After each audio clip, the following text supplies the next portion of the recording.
एक बार एक गांव में तालाब किनारे एक बहुत बड़ा आम का पेड़ था। उस गांव में एक छोटा लड़का था, चैतन। चैतन उस पेड़ के नीचे हर दिन स्कूल से आने के बाद खेला करता था। चैतन पेड़ के चारों ओर दौड़ा करता था, खेलता था, कूदता था और थक जाने पर कभी कभी पेड़ की छांव में सो भी जाता था। वो उस आम के पेड़ को बहुत चाहता था और आम का पेड़ भी उसे बहुत चाहता था। दोनों एक दूसरे के दोस्त थे। धीरे धीरे समय बीतता गया। चैतन थोड़ा बड़ा हुआ तो घर पर ही खेलने लगा और आम के पेड़ के पास उसने खेलना बंद कर दिया था। एक दिन चैतन उस पेड़ के पास दुखी होकर आया। वो बहुत ज़्यादा निराश दिख रहा था और रोते रोते पेड़ के नीचे बैठ गया।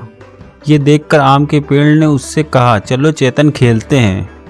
चैतन ने जवाब दिया, मैं अब बड़ा हो चुका हूँ और खिलौनों के साथ खेलना चाहता हूँ, पर मेरे पास खिलौने खरीदने के लिए पैसे नहीं हैं। ये सुनते ही आम के पेड़ ने जवाब में कहा, मेरे पास पैसे तो नहीं है, अगर तुम चाहो तो मेरे आमों को तोड़ के बेचोगे तो तुम्हें पैसे मिल सकते हैं, जिससे कि तुम अपने खिलौने खरीद सकते हो। ये सुनते ही चैतन बहुत खुश हो गया। उसने सभी आमों को उस पेड़ से तोड़ लिया और बाजार में जाकर बेच दिया और उसने अपने खिलौने भी खरीद लिए। पर वो वापस आम के पेड़ के पास नहीं आया। आम का पेड़ उदास हो गया। कुछ सालों के बाद चैतन दोबारा लौटा। अब वो बड़ा हो चुका था, उसका विवाह भी हो चुका था। चैतन को देखते ही आम का पेड़ बहुत खुश हुआ। उसने कहा, चलो चैतन खेलते हैं। चैतन ने जवाब में कहा, अब मेरी शादी हो चुकी है, मेरा परिवार है, मेरे पास खेलने का समय नहीं है, पर हमें रहने के लिए घर चाहिए, क्या तुम मेरी कुछ मदद कर सकते हो? ये सुनते ही आम के पेड़ ने जवाब में कहा, मेरे पास घर तो नहीं है, पर अगर तुम मेरी टहनियों को काट कर घर बनाना चाहो तो बना सकते हो। ये सुनकर चैतन बहुत खुश हुआ। उसने सभी टहनियों को काट कर अपना घर बना लिया, पर घर बनाने के बाद फिर वो वापस नहीं आया। आम का पेड़ दोबारा उदास हो गया।